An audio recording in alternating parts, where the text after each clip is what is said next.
Hello，大家好。嗱， Hello，歡大家好迎收睇我哋今期嘅司機健康360，又同大家分享一啲我哋司機遇到嘅一啲問題，牙齒問題啦。今期咧好特別，就同大家分享一個我相信大部分司機朋友咧都會有嘅3個嘅壞習慣嘅。請教阿毛醫生。嗱，第一個壞習慣係咩咧？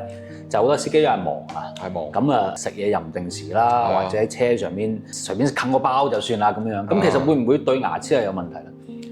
有㗎，好多司機食嘢唔定時，呢個唔定時咧，佢會影響佢自己身體嗰啲腸胃問題啊。啊，你大部分司機其實都有腸胃問題嘅。啊，第二咧就係佢冇時間刷牙。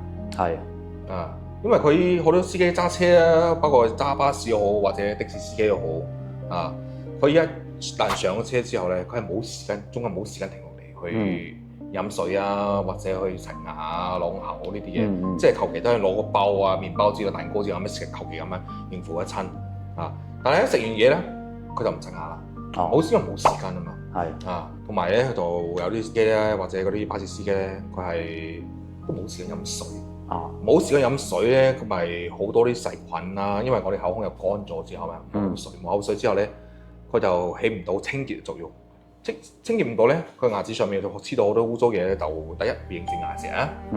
第二咧，佢就會容易蛀牙。係你知啊，好多有司機咧，佢上車之後習慣係咩啊？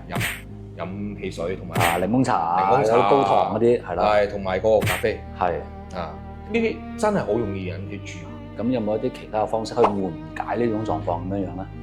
其實咧，阿毛醫生咧本身自己有好多喺香港揸車嘅嗰啲司機朋友，巴士又好或者的士司機又好，佢哋同我講咧，真係冇時間㗎。其實我建議咧，最好咧，大家揸完車之後咧，揸半個鐘、1個鐘之後咧，最好喺落車喺地上面行嘅5分鐘，即係入邊周身啲血咧可以流通下。第二咧，食完飯咧最好就啷口。車上面最好我哋就備3樣嘢。第一就礦泉水啊，漱口水啊，有條件嘅最好備一支牙刷。牙線得唔得咧？如果我冇牙刷嘅話，牙線都得。其實牙線嘅作用咧，係俾你食完嘢之後去清理牙罅入邊嗰啲污糟嘢、嗰啲肉啊之類。係咯。但係咧，牙齒表面咧，或者牙齒咬合嗰一面咧，佢會黐嗰啲比較渣嗰啲啲曬嗰啲渣，嗰啲牙線係清唔到啊嘛。最好就用啲礦泉水啊，或者保溫樽嗰啲水啊，啷口。咁樣就起到清潔牙齒嘅作用。漱口水咧，大家知啦，我哋揸車嘅司機咧最驚咩啊？口氣問題。口氣問題咧就可以用漱口水嚟維護個口腔入邊嗰啲口氣清新啦。咁啊，第二個壞習慣咯，第二個壞習慣就係頭先阿毛醫生都輕輕帶過下，就係佢冇時間去清潔牙齒。因為我知啦嚇，即係譬如做夜間就好辛苦啦，司機咁可能做完一朝早就即時翻去瞓覺啦。咁呢種情況下，係如果唔刷牙或者一日唔好話刷2次牙啦，咁如果就算一日都刷唔到1次，其實會唔會慢慢都會有好多牙齒問題？有㗎，因為好多客同我反映咧，有牙周病。呢個牙周病係點形成嘅咧？其實咧，揸車司機咧係得牙周病嘅機率係10%大過出邊工作翻工嗰啲人，因為佢揸車特別夜間司機佢揸完車之後交更之後咧，佢係好瞌眼瞓㗎嘛，好眼瞓之後翻到屋企咧就隨便沖一涼就瞓覺啦。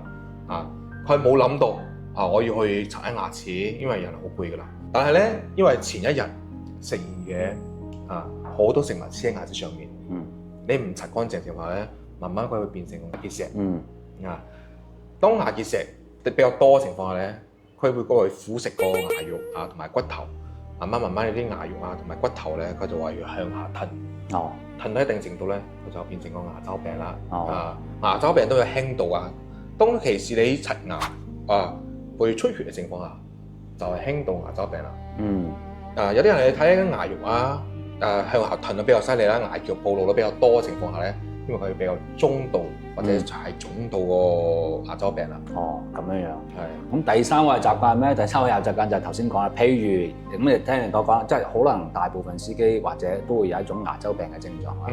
咁其實好多司機就會覺得我忍一忍啦，忍一忍就過啦。即係企喺佢嘅角度嚟講，可能會叫做上火啊。咁我忍住或者我上火，咁如果呢個忍住牙痛唔去做檢查嘅情況下，會出現咩狀況啊？有啲人出現咗牙痛，去忍住咧，第一會影響咧揸車安全性啦。因為牙痛真係人哋話牙痛慘過大病。有啲人痛起身嚟咧，真係成個頭都喺度痛。係。你揸車點揸？